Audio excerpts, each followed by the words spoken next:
Dérivée des méthodes de Freinet, cette approche pédagogique met en avant la valorisation de l'organisation au sein du groupe. La proposition elle est acceptée. Maintenant, il va falloir préciser quels sont les horaires. Oui. C'est un outil qui fonctionne en deux temps. Tout d'abord, elle vise à permettre à chaque individu de trouver sa place au sein du groupe et dans sa propre vie. Ensuite, elle encourage à occuper cette place et à assumer les rôles qui en découlent. Est-ce que c'est bon pour tout le monde? Oui. Donc maintenant, on va commencer la réunion. Pourquoi on fait des réunions? Est-ce qu'il y a quelqu'un qui sait?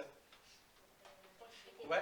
Dans la pratique, cela se matérialise à travers plusieurs étapes, guidées par un adulte. L'objectif est d'aider l'enfant à comprendre et à s'adapter à ce nouveau mode de fonctionnement. Levez la main ceux qui sont pour que les gens qui font du bruit, on ouvre la porte.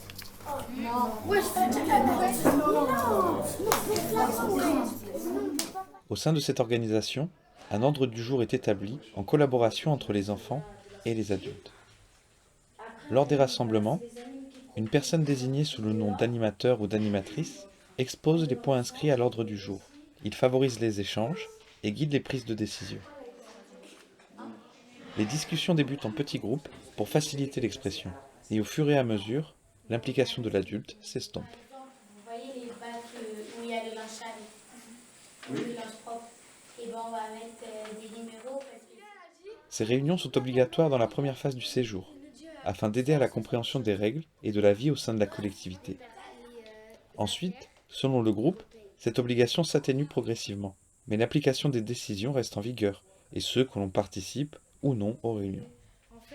En fait ceux qui demandent aux animateurs s'ils peuvent aller faire la sieste, ils mettent une affiche sur leur porte ils écrivent que quelqu'un fait la sieste.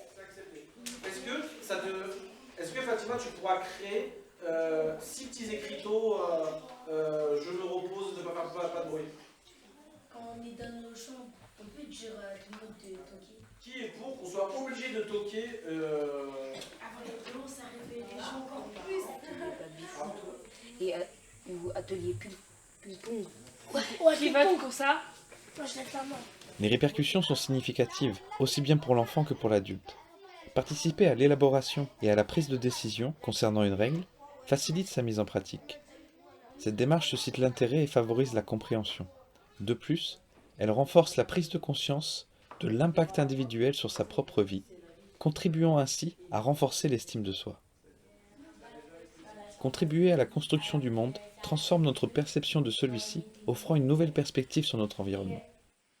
Du coup, c'est notre colo. Du coup, c'est nous qui devons organiser par exemple, les activités ou les réunions. Du coup, c'est nous qui devons organiser les réunions. Du coup, les animateurs n'ont pas besoin d'être là. Tiens. Eh ben, on fait les ménages, on range nos chambres, du coup, on peut faire la réunion. Parce qu'on Sans la réunion. sans les animateurs. Ok, c'est accepté. Tu vois, il y a une question.